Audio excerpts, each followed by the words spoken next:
কি অবস্থা সবার? আশা করি সবাই অনেক ভালো আছেন।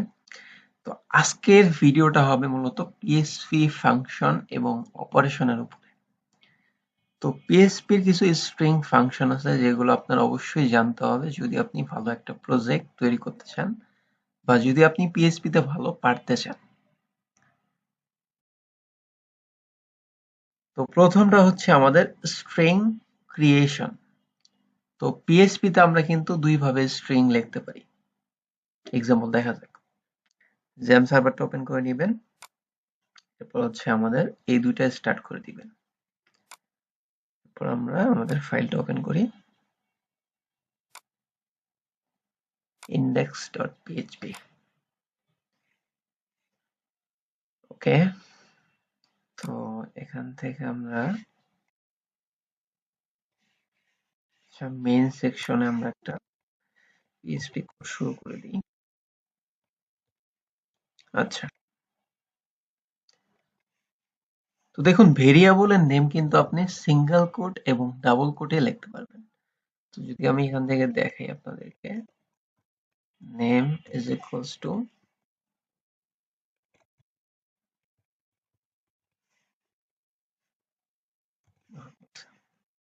তো এইটা কিন্তু সিঙ্গেল কোট। এবার আমি আপনাদেরকে ডাবল কোট করলে my name equals to,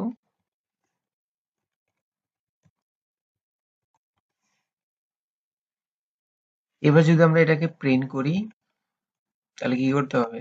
eco করতে হবে, ইসিএইচও ইকো ডলার নেম। তো এখান থেকে কিন্তু সুমন মাহমুদটা এসে গেছে। তো এবার যদি আমি এখান থেকে কি করি, একটু চেঞ্জ করে দিই না, 1 2, যাতে করে আমরা বুঝতে পারি। আচ্ছা, এবার যদি এখান থেকে আমরা লিখে দেই মাই নেম,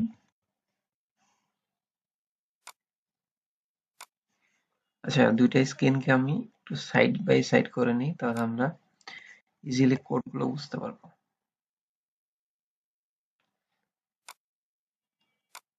তার মানে আপনি এইটুকু বুঝলেন যে আপনি হচ্ছে স্ট্রিং ফাংশনের ভিতরে সিঙ্গেল কোট এবং ডাবল কোট ব্যবহার করতে পারবেন। এবার আসা যাক হচ্ছে কনকেটেনেশন। তো এটা আবার কি?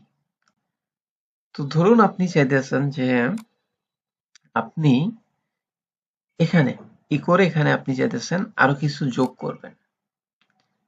যেমন এরকম হতে পারে না যে নেম ইজ ইকুয়ালস টু, এরকম হয় না? তো আমরা এখানে লিখতে পারি। তো এটা লেখার জন্য আপনাকে যেটা করতে হবে সেটা হচ্ছে ডাবল কোট দিতে হবে, এরপর ডট অপারেটর ব্যবহার করতে হবে। তাহলে কি হবে, আপনার দুইটা ভেরিয়েবলের ভিতরে কি হবে, কনকেটেনেট হবে। যেমন হচ্ছে এখানে লিখে দিই মাই নেম ইজ, লিখলাম। তো এখানে কিন্তু আমরা কি করলাম, দুইটা স্ট্রিং কিন্তু কি করলাম, জয়েন করলাম। তো এরকম যদি হয় তাহলে কিন্তু আপনি ডট অপারেটর ব্যবহার করে কিন্তু কনকেটেনেট করতে পারবেন। এবার যদি আমরা রেজাল্টটা দেখি, এখানে লেখা আসছে মাই নেম ইজ, ঠিক আছে, এটা গেল একটা। এরপরে রয়েছে আমাদের স্ট্রিং এর লেন্থ, যে আমাদের স্ট্রিংটা কত বড় এটা দেখার জন্য আমাদের str length নামে একটা ফাংশন আছে। কি আছে? ফাংশন আছে। তো এটা আমরা এখানে দেখতে পারবো। তো এটাকে আমরা একটু ক্লিয়ার করি, কমেন্ট করলাম। আর পিএইচপি তে কিন্তু দুই ধরনের কমেন্ট আছে, একটা হচ্ছে সিঙ্গেল লাইন আর একটা হচ্ছে multi line. Single line comment করার জন্য আপনি কন্ট্রোল স্ল্যাশ দিবেন, এরপর আপনি যা লিখবেন কমেন্ট, ঠিক আছে, কমেন্ট, ঠিক আছে। একটা হচ্ছে মাল্টি লাইন। তো মাল্টি লাইনের জন্য আপনাকে কি করতে হবে, স্ল্যাশ স্ল্যাশ স্টার, এরপর আপনি যতটুকু লাইন নিবেন এরপর হচ্ছে আবার স্টার স্ল্যাশ। এই মাঝখানে আপনি যা লিখবেন, মানে এই মাল্টি লাইনের মাঝখানে যা লিখবেন সেটা কিন্তু এক্সিকিউটেড হবে না, মানে এক্সিকিউট হবে না। এখানে আপনি যাই লেখেন না কেন, মাল্টি মাল্টি লাইন কমেন্ট, জানি না এই বানানটা ঠিক আছে কিনা। ঠিক আছে, যাই হোক। ওকে, তো আমরা এবার একটু কি করব, স্টেরিয়ার লেন্থ এটা দেখব, এই ফাংশনটা দেখব। কপি করলাম, এরপর আমাদের একটা স্ট্রিং লাগবে, এখানে আমরা লিখে দিব হচ্ছে text is equals to this is my text, close। তো আমাদের ফাংশনটা লেখার জন্য লিখতে হবে str length, এরপর আমাদের কি করতে হবে, ফার্স্ট ব্র্যাকেট, এরপর হচ্ছে $text। তো এটাকে তো আবার প্রিন্ট করতে হবে, প্রিন্ট না করলে তো আমরা দেখতে পারবো না। তো প্রিন্ট করার জন্য আমাদের কি করতে হবে, ইকো করতে হবে, ইসিএইচও। এবার যদি আমরা ব্রাউজারে যাই তাহলে দেখতে পারবো 70, মানে হচ্ছে এখানে 17টা কি আছে, টেক্সট আছে। এভাবে আপনি গুনতে পারেন 1 2 3 4 5 6 7, এভাবে আপনি গুনতে পারেন। এখানে 17টা কি আছে, আমাদের স্ট্রিং আছে, মানে স্পেস সহ আছে। ঠিক আছে, এটা গেল একটা। এবার যদি আপনি চান যে আপনার যে স্ট্রিংটা আপনি লিখলেন এটার আপনি অমুক নাম্বার ওয়ার্ডটা দেখতে চান যে সে কত নম্বর পজিশনে আছে, মানে বাংলা কথায় আপনি ইন্ডেক্স দেখতে চান। তো ইন্ডেক্স দেখার জন্য আমি যদি চাই এখানে মায়ের ইন্ডেক্স কততে আছে, খুবই সিম্পল, এটাকে আমরা কমেন্ট করি। এখানে আমাদেরকে লিখতে হবে, কি লিখতে হবে, ইকো, তারপর হচ্ছে ভেরিয়েবল নেম, তারপর হচ্ছে আমাদের থার্ড ব্র্যাকেট, তারপর আমাদের পজিশন বলতে হবে। 3 নম্বর পজিশনে কি আছে আমরা দেখতে পারবো এখান থেকে। ভুল করলাম নাকি আবার, স্ট্রিং ইন্ডেক্স ঠিকই তো আছে, ভুল কোথায় হইল।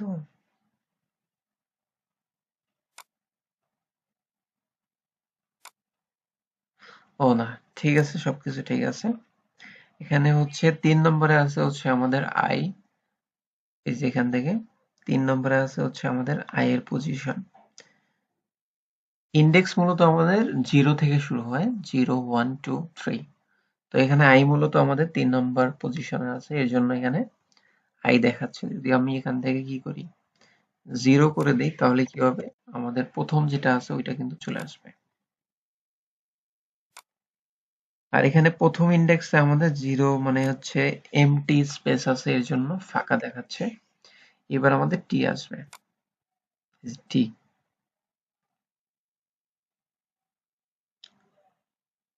আপনি এইভাবে চাইলে ইন্ডেক্সটাও দেখতে পারেন। নেক্সট হচ্ছে আমরা চাইলে চেঞ্জ কেস। এবার যদি আপনি চান যে আপনার স্ট্রিং এর কি করবেন, লেখাগুলোকে আপনি বড় হাতের করবেন, ছোট হাতের করবেন, ক্যাপিটাল এস করবেন, এটা আপনি চাইলে করতে পারবেন।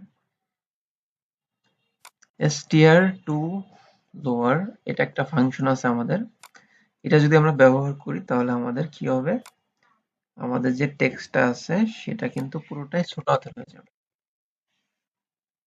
তাহলে কি করতে হবে, ফাংশনটা লিখতে হবে, এরপর প্যারেনথেসিস, এরপর হচ্ছে আমাদের ভেরিয়েবল নেম।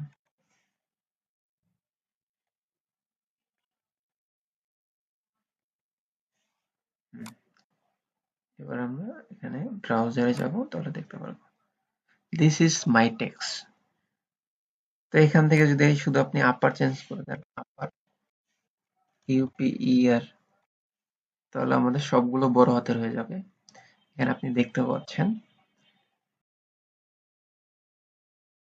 এখানে PHP এর আরো কিছু সাবস্ট্রিং অপারেশন আছে, যেমন হচ্ছে সাবস্টিয়ার, এই ফাংশন গুলো আপনি কি করতে পারেন, দেখতে পারেন একটা একটা করে। দেখেন, আপনি যদি প্র্যাকটিস না করেন আপনি কিন্তু শিখতে পারবেন না, অবশ্যই আপনাকে প্র্যাকটিস করতে হবে। জাস্ট এখানে আমরা ফাংশনটাকে পেস্ট করে দিব, তাহলেই আমরা বুঝতে পারবো যে এই ফাংশনটা কি করে। সাবস্টিয়ার ফাংশন, এখানে একটা এরর দিছে।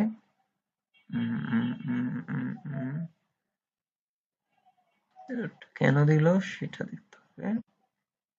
Argument catch. আচ্ছা, সাবস্টিয়ারের হচ্ছে দুইটা আর্গুমেন্ট নেয়, আমরা একটা দিছি তো এর জন্য মানে সে আর কি এরকম দেখাচ্ছে। ওকে, আমরা গুগল করতে পারি এখান থেকে, যেটা আমরা পারবো না সেটা আমরা গুগল করব। PSP substitute function. Okay okay okay okay okay echo substitute function is 6 and try it yourself এ যাই। আচ্ছা, মনে পড়ছে, এই ফাংশনটার কাজ হচ্ছে স্ট্রিং এর ভিতরে আপনি কতটুকু ওয়ার্ড আপনি দেখাতে চান বা কয়টা ওয়ার্ড আপনি দেখাতে চান সেটা আপনার লিখতে হবে। প্রথমত আপনার এই স্ট্রিংটা দিতে হবে, পরে হচ্ছে আপনি কতগুলো ওয়ার্ড আপনি দেখাতে চান সেটা দেখাতে হবে। তাহলে আমরা এখানে ওইটাই করি। আমরা মূলত এখানে কমা দিব, দিয়ে হচ্ছে সেকেন্ড প্যারামিটার হিসেবে আমরা এখানে 2 দিলাম। তাহলে আমরা কি চাইলাম এখানে, যে আমরা 2টা ওয়ার্ড দেখতে চাই। আচ্ছা, এখানে আপনাকে আরেকটা জিনিস বলতে হবে, আপনি কত থেকে কত শুরু করতে চান। তাহলে আমরা 0 থেকে 2, তাহলে আমাদের 2টা ওয়ার্ড দেখাবে এখানে। ওকে, এবার যদি আপনি চান যে না, 0 থেকে আপনি 100 অব্দি ওয়ার্ড দেখাবে, যদি আপনার টেক্সটের ভিতরে থাকে তাহলে কিন্তু দেখাবে, না হলে কিন্তু দেখাবে না। তো এখানে আমি 5 দিলাম, তাহলে আমাদের 0 থেকে 5টা ওয়ার্ড আমাদের দেখাবে, বাকিগুলো কিন্তু দেখাবে না। আর যদি আপনি 0 কেটে দেন তাহলে দেখাবে, কিন্তু সেটা প্রথম 5টা বাদ দিয়ে পরের গুলো দেখাবে। ঠিক আছে, আশা করি আপনি এই ফাংশনটা বুঝতে পারছেন। এবার আমাদের রিপ্লেস স্ট্রিং নামে একটা ফাংশন আছে, এটার কাজ হচ্ছে আমরা আরেকটু দেখি। এটাও ইম্পর্টেন্ট, ইম্পর্টেন্ট মানে ভেরি ইম্পর্টেন্ট। এখানে যাব, তো এবার এটার আমরা একটু কাজটা দেখব। ঠিক আছে, খুবই সিম্পল। ওকে, এখানে দিস ইজ মাই টেক্সট, আমি এখান থেকে টেক্সটটাকে চেঞ্জ করে টেক্সট লিখব। তাহলে এখানে প্রথম প্যারামিটার আমরা দিলাম।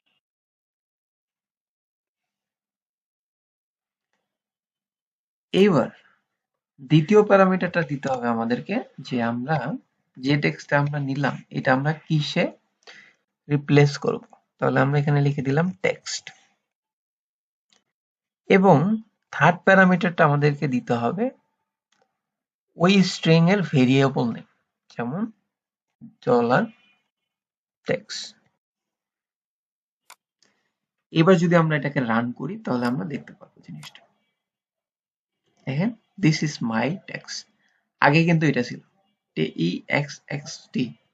আশা করি আপনি এই ফাংশনটাও বুঝতে পারছেন। এখানে একটা বিষয় দেখি, আমরা আরেকটা ফাংশন আছে আমাদের, সেটা হচ্ছে ট্রিম।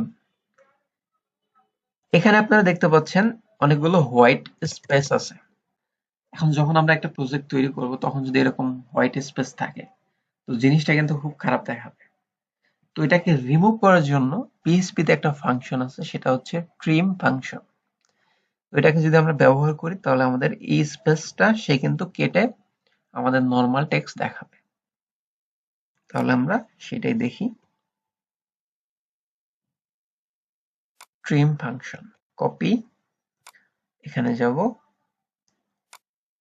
পেস্ট। আর এখান থেকে আমাদের আর্গুমেন্ট গুলো কেটে দিতে হবে, এগুলো থাকবে না।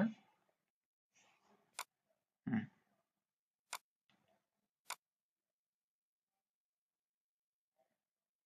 আচ্ছা, এখানে কিছু লিখতে হবে, তাহলে আপনি বুঝতে পারবেন। মাই নেম ইজ সুমন,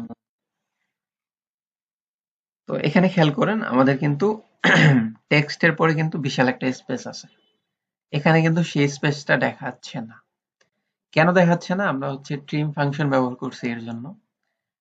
তো এরকম পিএইচপিতে বেশ কিছু স্ট্রিং ফাংশন আছে যেগুলো আপনার জন্য সবথেকে ইম্পর্টেন্ট।